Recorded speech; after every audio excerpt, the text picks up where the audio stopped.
mind. I want to nominate a man whose own life has known its fair share of adversity and uncertainty.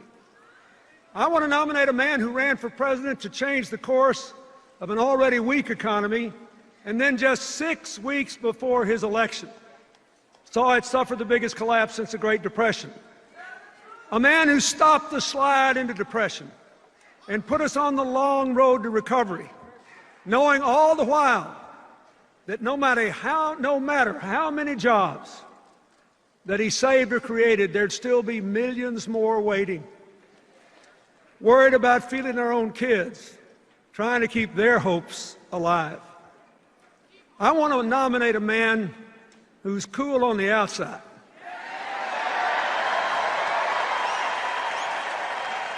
but who burns for America on the inside.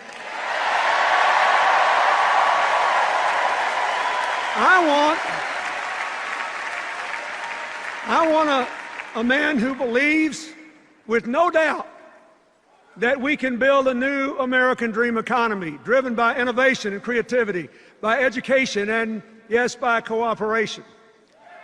And by the way, after last night, I want a man who had the good sense to marry Michelle Obama. Now,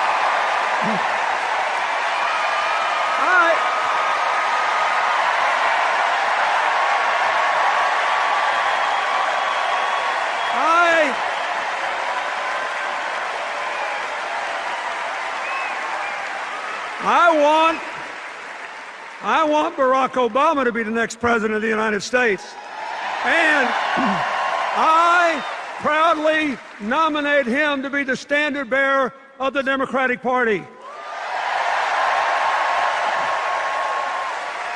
Now, folks,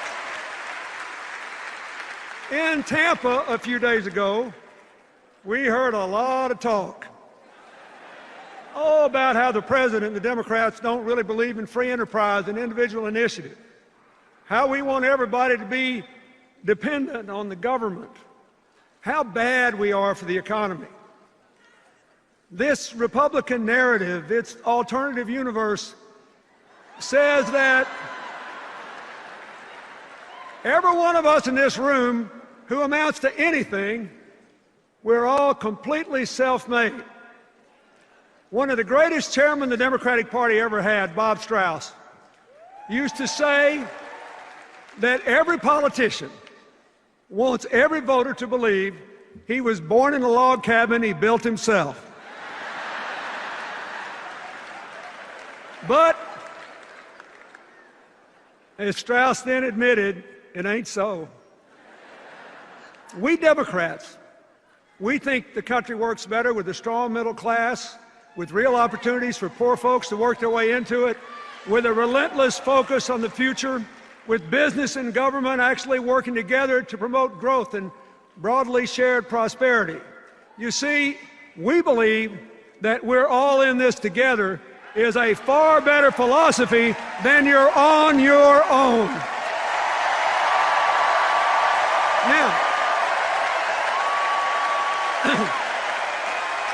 so,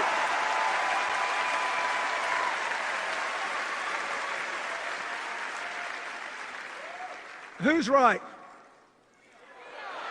Well, since 1961, for 52 years now, the Republicans have held the White House 28 years, the Democrats 24.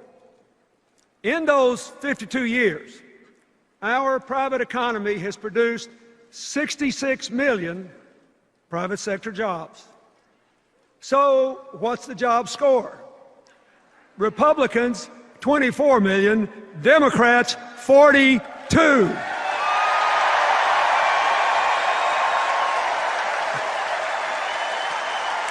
Now,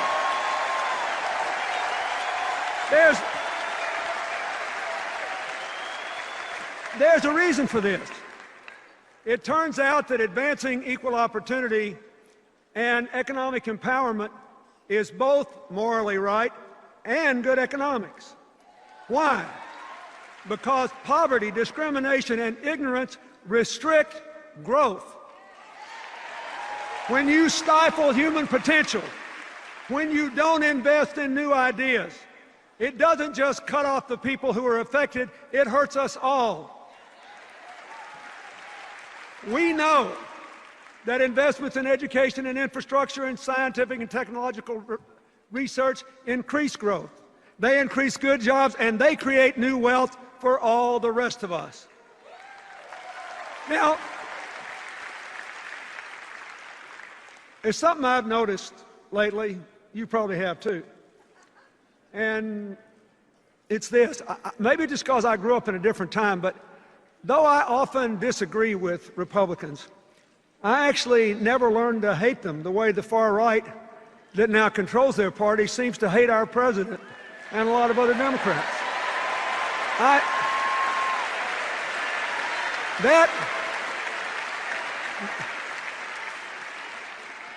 That would be impossible for me because President Eisenhower sent federal troops to my home state to integrate Little Rock Central High School. President Eisenhower built the interstate highway system. When I was a governor, I worked with President Reagan in his White House on the first round of welfare reform and with President George H.W. Bush on national education goals. I'm actually very grateful if you saw from the film what I do today, I have to be grateful, and you should be too, that President George W. Bush supported PEPFAR. It saved the lives of millions of people in poor countries. And I have been honored to work with both Presidents Bush on natural disasters in the aftermath of the South Asian tsunami, Hurricane Katrina, the horrible earthquake in Haiti. Through my foundation, both in America and around the world, I'm working all the time with Democrats, Republicans, and independents. Sometimes I couldn't tell you for the life who I'm working with because we focus on solving problems and seizing opportunities and not fighting all the time. And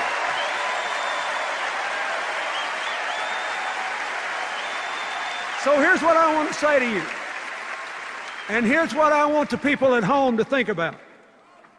When times are tough and people are frustrated and angry and hurting and uncertain, the politics of constant conflict may be good. But what is good politics does not necessarily work in the real world. What works in the real world is cooperation.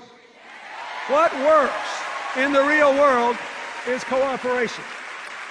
Business and government, foundations and universities. Ask the mayors who are here.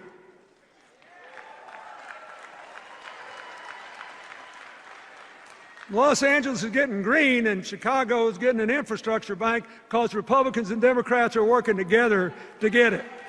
They didn't check their brains at the door, they didn't stop disagreeing, but their purpose was to get something done. Now, why is this true? Why does cooperation work better than constant conflict? Because nobody's right all the time, and a broken clock is right twice a day. And every one of us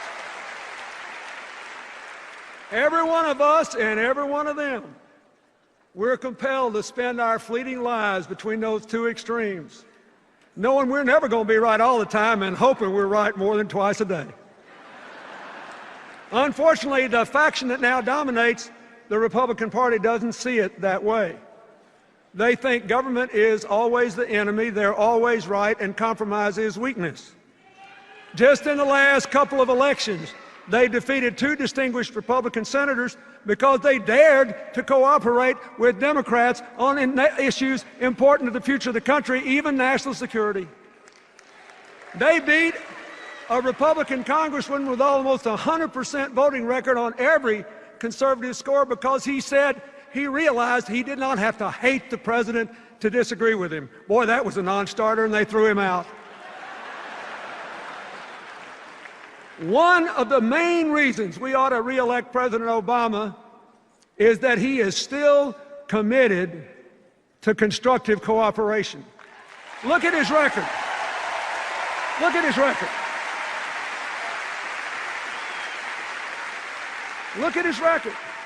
He appointed Republican Secretaries of Defense, the Army, and Transportation. He appointed a vice president who ran against him in 2008.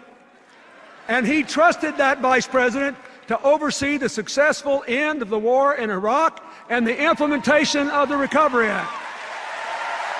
And Joe Biden did a great job with both.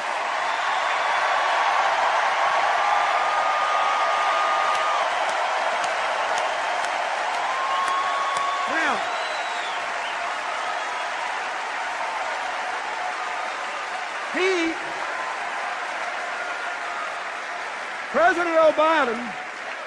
President Obama appointed several members of his cabinet, even though they supported Hillary in the primary. Heck, he even appointed Hillary.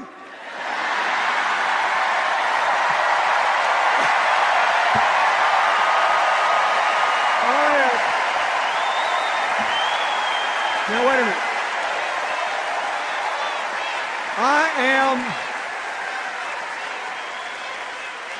I am very proud of her. I am proud of the job she and the National Security Team have done for America. I am grateful that they have worked together to make us safer and stronger, to build a world with more partners and fewer enemies. I'm grateful for the relationship of respect and partnership she and the President have enjoyed, and the signal that sends to the rest of the world that democracy does not have to be a blood sport. It can be an honorable enterprise that advances the public interest. Now,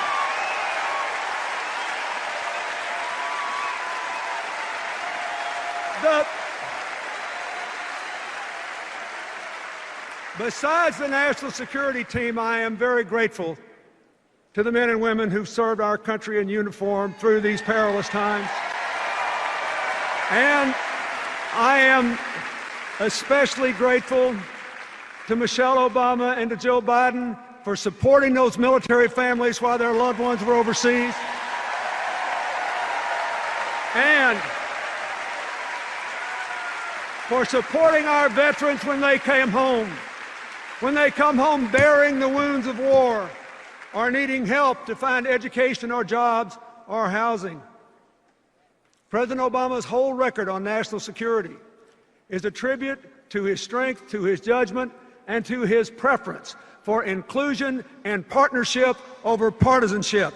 We need more of it in Washington, D.C.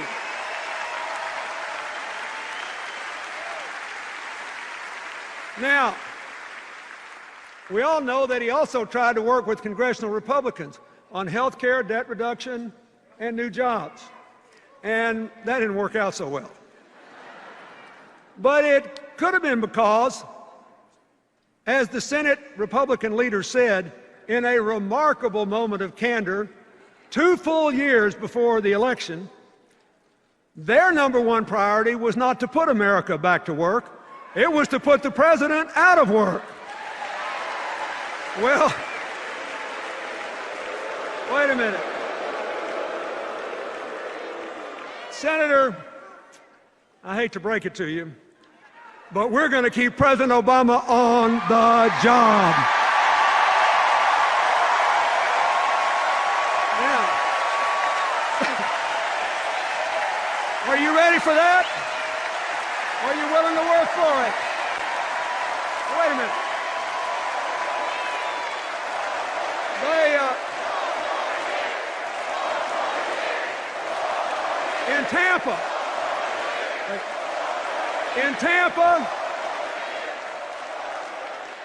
In Tampa, did y'all watch their convention? I did.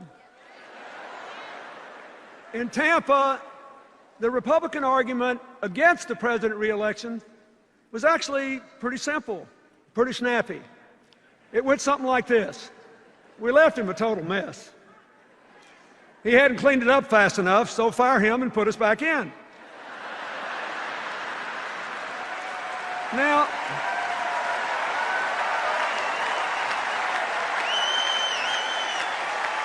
but they did it well. They looked good, they sounded good. They convinced me that they all loved their families and their children and were grateful they'd been born in America and all. Really, I'm not being, they did. And this is important. They convinced me they were honorable people who believe what they've said and they're going to keep every commitment they've made. We just got to make sure the American people know what those commitments are. Because in order to look like an acceptable, reasonable, moderate alternative to President Obama, they just didn't say very much about the ideas they've offered over the last 2 years. They couldn't. Because they want to go back to the same old policies that got us in trouble in the first place. They want to cut taxes for high-income Americans even more than President Bush did.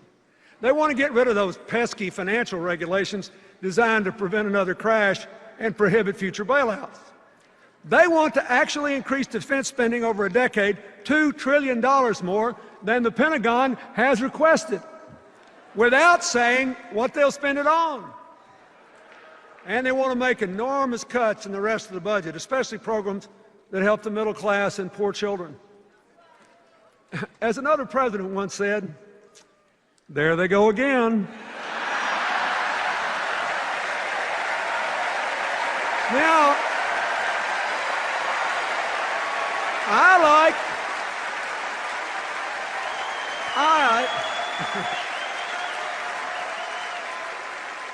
I like the argument for President Obama's re-election a lot better. Here it is. He inherited a deeply damaged economy. He put a floor under the crash. He began the long, hard road to recovery and laid the foundation for a modern, more well-balanced economy that will produce millions of good new jobs, vibrant new businesses, and lots of new wealth for innovators. Now, are we where we want to be today? No. Is the president satisfied? Of course not. But are we better off than we were when he took office? Listen to this. Listen to this. Everybody's forgotten. Everybody's forgotten. When President Barack Obama took office, the economy was in free fall. It had just shrunk 9 full % of GDP. We were losing 750,000 jobs a month. Are we doing better than that today? The answer is yes. Now look, here's the challenge he faces and the challenge all of you who support him face. I get it. I know it. I've been there. A lot of Americans are still angry and frustrated about this economy. If you look at the numbers, you know employment is growing, banks are beginning to lend again. In a lot of places, housing prices are even beginning to pick up. But too many people do not feel it yet. I had the same thing happen in 1994 and early 95. We could see that the policies were working, that the economy was growing, but most people didn't feel it yet. Thankfully, by 1996, the economy was roaring, everybody felt it, and we were halfway through the longest peacetime expansion in the history of the United States. But, wait. The difference this time is purely in the circumstances. President Obama started with a much weaker economy than I did. Listen to me now. No president, not me, not any of my predecessors, no one could have fully repaired all the damage that he found in just 4 years. Now,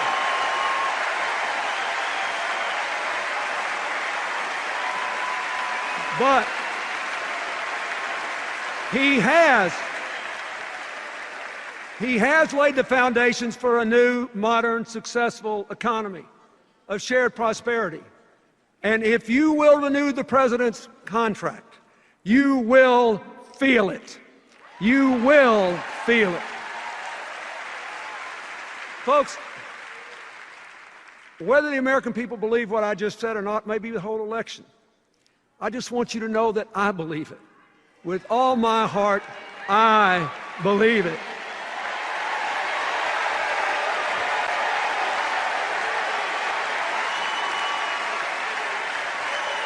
Now, why do I believe it? I'm fixing to tell you why. I believe it because President Obama's approach embodies the values, the ideas, and the direction America has to take to build the 21st century version of the American dream, a nation of shared opportunities, shared responsibilities, shared prosperity, a shared sense of community. So let's get back to the story. In 2010, as the President's recovery program kicked in, the job losses stopped, and things began to turn around. The Recovery Act saved or created millions of jobs and cut taxes, let me say this again, cut taxes for 95% of the American people. In the last 29 months, our economy has produced about 4.5 million private sector jobs. We could have done better, but last year the Republicans blocked the President's job plan, costing the economy more than 1 million new jobs. So here's another job score. President Obama plus 4.5 million. Congressional Republicans, 0. During this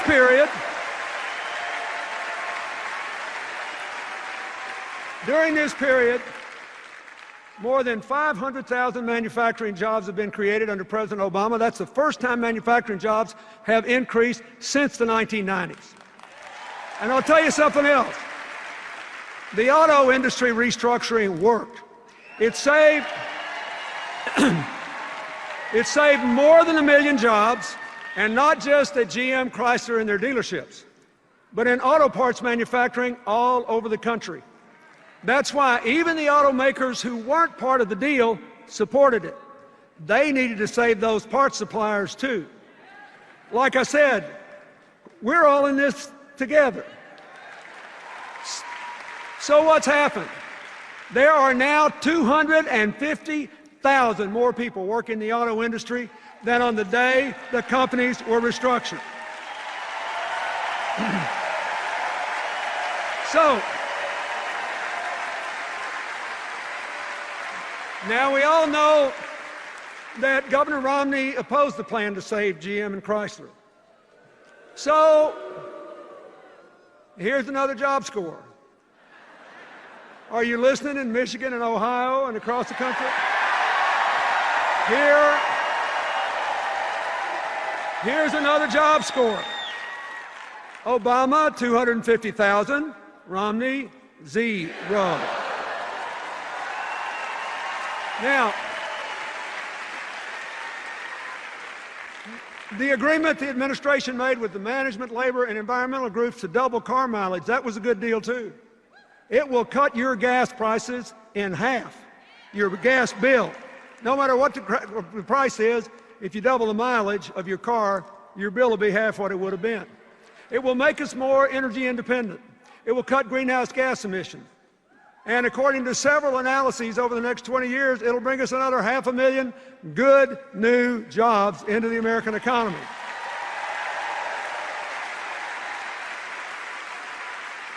The President's energy strategy, which he calls all of the above, is helping too. The boom in oil and gas production, combined with greater energy efficiency, has driven oil imports to a near 20-year low and natural gas production to an all-time high. And renewable energy production has doubled.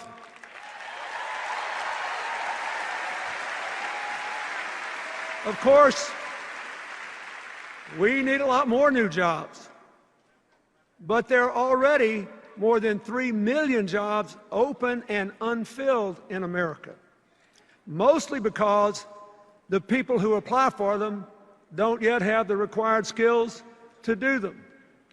So even as we get Americans more jobs, we have to prepare more Americans for the new jobs that are actually going to be created. The old economy is not coming back. We've got to build a new one and educate people to do those jobs.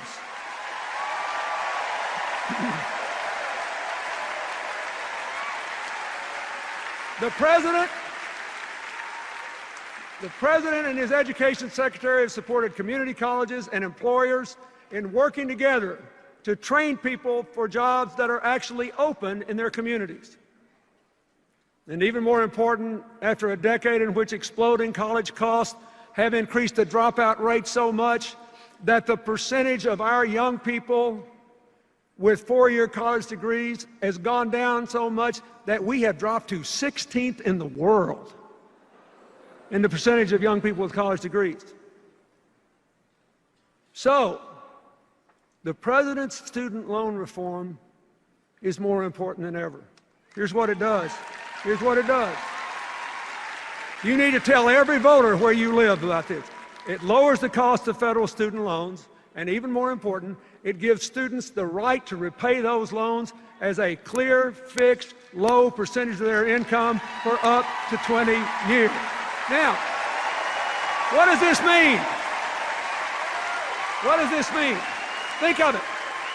It means no one will ever have to drop out of college again for fear they can't repay their debt. And it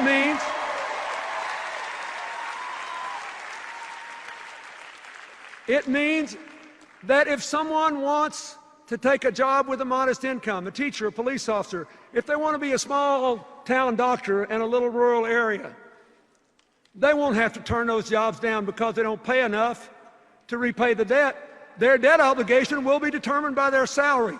This will change the future for young Americans.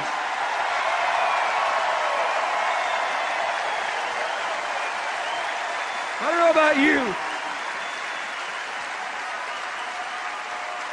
but on all these issues, I know we're better off because President Obama made the decisions he did. Now, that brings me to health care. Now the Republicans call it derisively Obamacare. They say it's a government takeover, a disaster, and that if we'll just elect them, they'll repeal it. Well, are they right? Let's take a look at what's actually happened so far. First, individuals and businesses have already gotten more than $1 billion in refunds from insurance companies because the new law requires 80 to 85% of your premium to go to your health care, not profits or promotion. And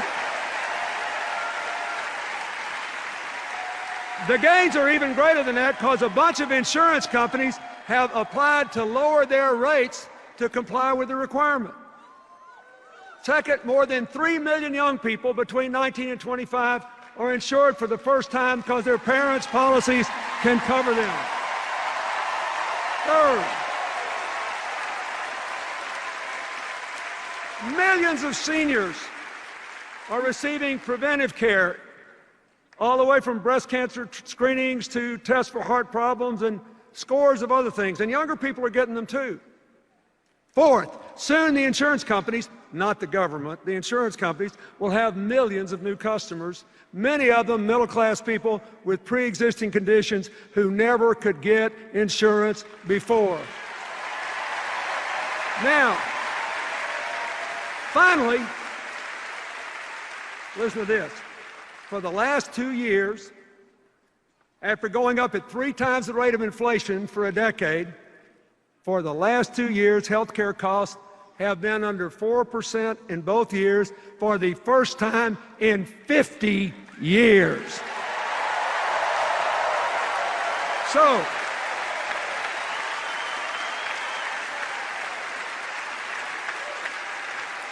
let me ask you something.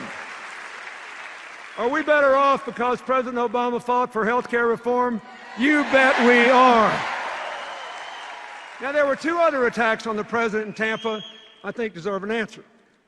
First, both Governor Romney and Congressman Ryan attacked the president for allegedly robbing Medicare of $716 billion.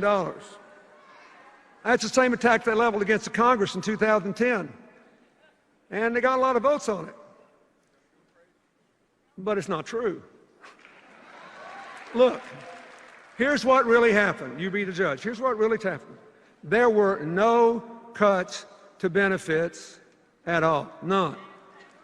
What the president did was to save money by taking the recommendations of a commission of professionals to cut unwarranted subsidies to providers and insurance companies that were not making people healthier and were not necessary to get the providers to provide the service. And instead of raiding Medicare, he used the savings to close the donut hole in the Medicare drug program. And you all got to listen carefully to this. This is really important. And to add 8 years to the life of the Medicare Trust Fund so it is solvent till 2024.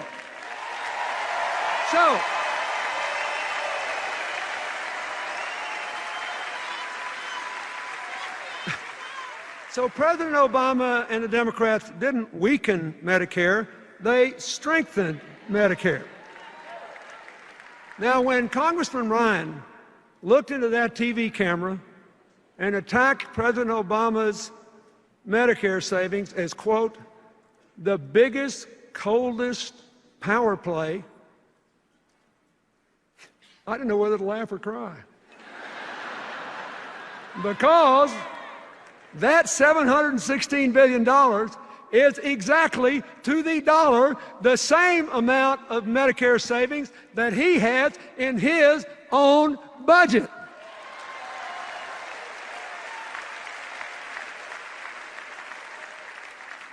You got to give one thing. It takes some brass to attack a guy for doing what you did.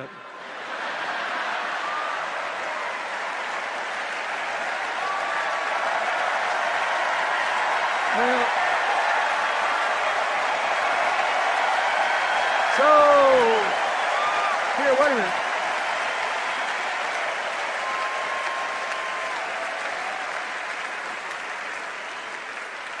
Now, you're having a good time, but this is getting serious. I want you to listen. It's important, because a lot of people believe this stuff. Now, at least on this issue, and this one issue, Governor Romney has been consistent. He attacked President Obama too, but he actually wants to repeal those savings and give the money back to the insurance company. He wants to go back to the old system, which means we'll reopen the donut hole and force seniors to pay more for drugs, and we'll reduce the life of the Medicare Trust Fund by 8 full years. So, if he's elected, and if he does what he promised to do, Medicare will now grow broke in 2016. Think about that. That means, after all, we won't have to wait until their voucher program kicks in 2023 to see the end of Medicare as we know it. They're going to do it to us sooner than we thought. Now, folks, this is serious because it gets worse. And you won't be laughing when I finish telling you this. They also want to block grant Medicaid and cut it by 1/3 over the coming 10 years. Of course, that's going to really hurt a lot of poor kids. But that's not all. A lot of folks don't know it, but nearly 2/3 of Medicaid is spent on nursing home care for Medicare seniors who are eligible for Medicaid. It's going to end Medicare as we know it. And a lot of that money is also spent to help people with disabilities, including a lot of middle-class families whose kids have Down syndrome or autism or other severe conditions. And honestly, just think about it. If that happens, I don't know what those families are going to do.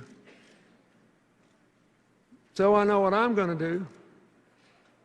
I'm going to do everything I can to see that it doesn't happen. We can't let it happen.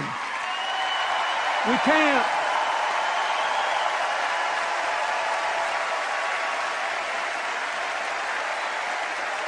Now, wait a minute.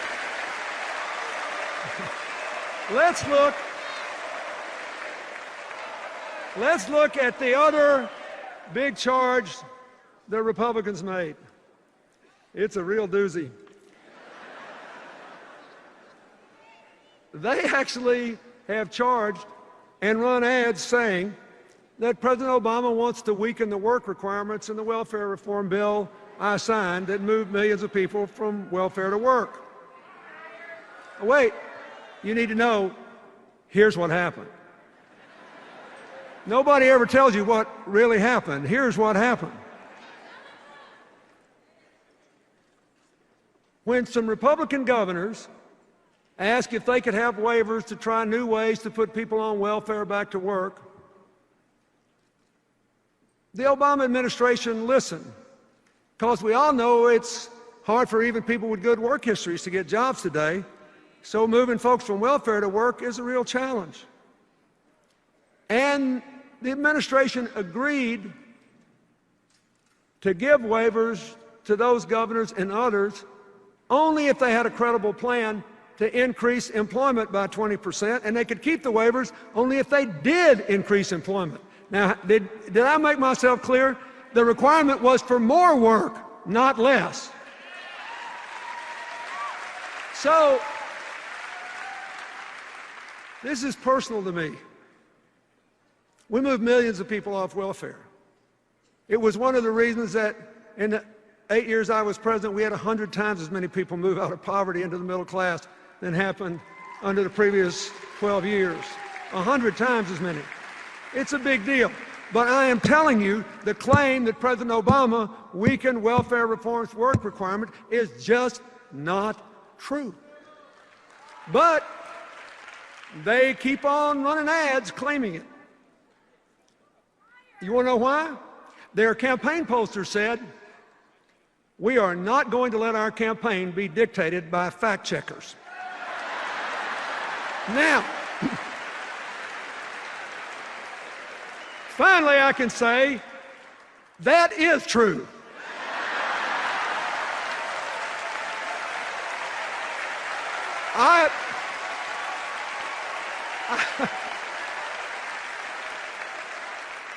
I couldn't have said it better myself.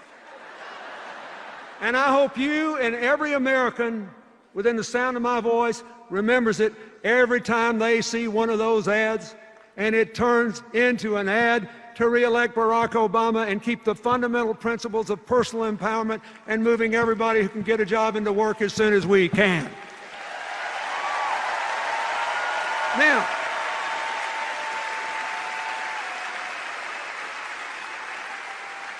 let's talk about the debt. Today, interest rates are low, lower than the rate of inflation. People are practically paying us to borrow money, hold their money for them. But it will become a big problem when the economy grows and interest rates start to rise. We've got to deal with this big long-term debt problem, or it will deal with us. It'll gobble up a bigger and bigger percentage of the federal budget we'd rather spend on education and health care and science and technology. We got to deal with it. Now, what has the president done? He has offered a reasonable plan of $4 trillion in debt reduction over a decade, with $2.5 trillion coming from, for every $2.5 trillion in spending cuts, he raises $1 in new revenues, 2.5 to 1. And he has tight controls on future spending. That's the kind of balanced approach proposed by the Simpson-Bowles Commission, a bipartisan commission. Now, I think this plan is way better than Governor Romney's plan. First, the Romney plan fails the first test of fiscal responsibility. The numbers just don't add up. I mean, consider this. What would you do if you had this problem? Somebody says, oh, we got a big debt problem, we got to reduce the debt. So what's the first thing he says we're going to do? Well, to reduce the debt, we're going to have another $5 trillion in tax cuts, heavily weighted to upper income people. So we'll make the debt hole bigger before we start to get out of it. Now, when you say, what are you going to do about this $5 trillion you just added on? They say, oh, we'll make it up by eliminating loopholes in the tax code. So then you ask, well, which loopholes and how much? You know what they say? See me about that after the election. I'm not making it up. That's their position. See me about that after the election. Now, people ask me all the time how we got 4 surplus budgets in a row. What new ideas did we bring to Washington? I always give a one-word answer. Arithmetic. If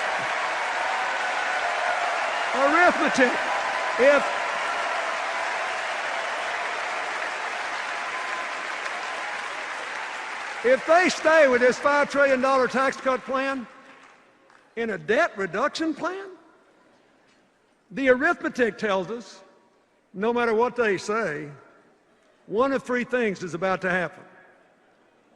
One, assuming they try to do what they say they'll do, cover it by deductions, cutting those deductions. One, they'll have to eliminate so many deductions, like the ones for home mortgages and charitable giving, that middle-class families will see their tax bills go up an average of $2,000, while anybody who makes $3 million or more will see their tax bill go down $250,000. Or, 2, they'll have to cut so much spending that they'll obliterate the budget for the national parks for ensuring clean air, clean water, safe food, safe air travel. They'll cut way back on Pell Grants, college loans, early childhood education, child nutrition programs, all the programs that help to empower middle-class families and help poor kids. Oh, they'll cut back on investments in roads and bridges and science and technology and biomedical research. That's what they'll do. They'll hurt the middle class and the poor and put the future on hold to give tax cuts to upper income people who've been getting it all along. Or 3, in spite of all the rhetoric, they'll just do what they've been doing for more than 30 years. They'll go in and cut the taxes way more than they cut spending, especially with that big defense increase, and they'll just explode the debt and weaken the economy. And they'll destroy the federal government's ability to help you by letting interest gobble up all your tax payments. Don't you ever forget, when you hear them talking about this, that Republican economic policies quadrupled the national debt before I took office, in the 12 years before I took office, and double the debt in the 8 years after I left, because it defied arithmetic.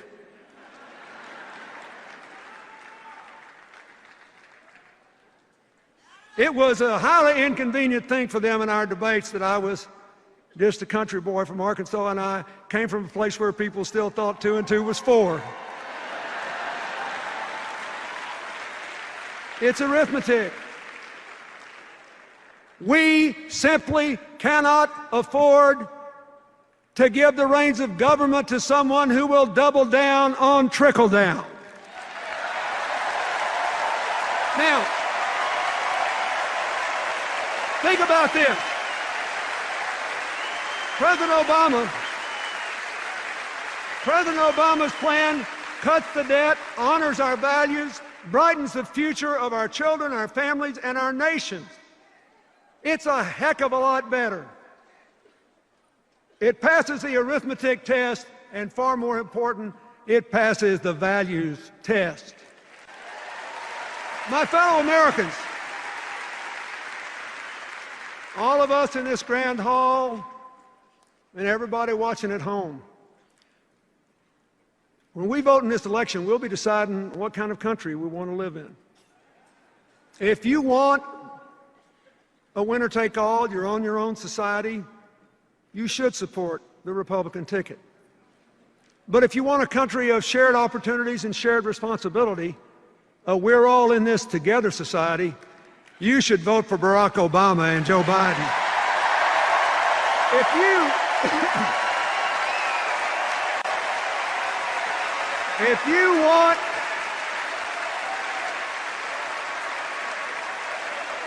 you want America, if you want every American to vote, and you think it is wrong to change voting procedures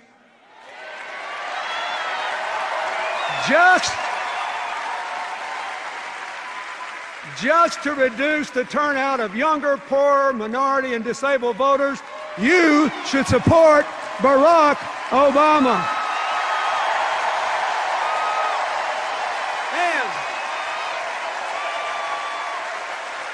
And if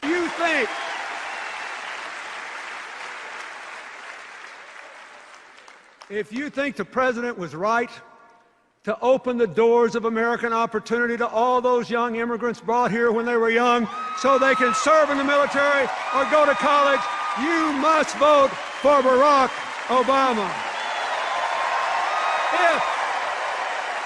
If you want a future of shared prosperity, where the middle class is growing and poverty is declining, where the American dream is really alive and well again, and where the United States maintains its leadership as a force for peace and justice and prosperity in this highly competitive world, you have to vote for Barack Obama. Look,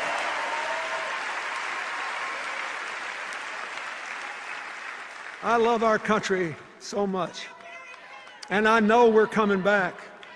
For more than 200 years, through every crisis, we've always come back. People have predicted our demise ever since George Washington was criticized for being a mediocre surveyor with a bad set of wooden false teeth. And so far, every single person that's bet against America has lost money, because we always come back. We come through every fire a little stronger and a little better. And we do it a little stronger and a little better.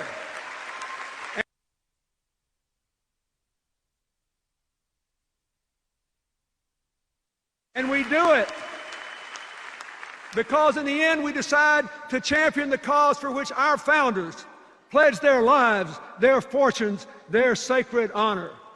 The cause of forming a more perfect union. My fellow Americans, if that is what you want, if that is what you believe, you must vote and you must re-elect President Barack Obama. God bless you, and God bless America.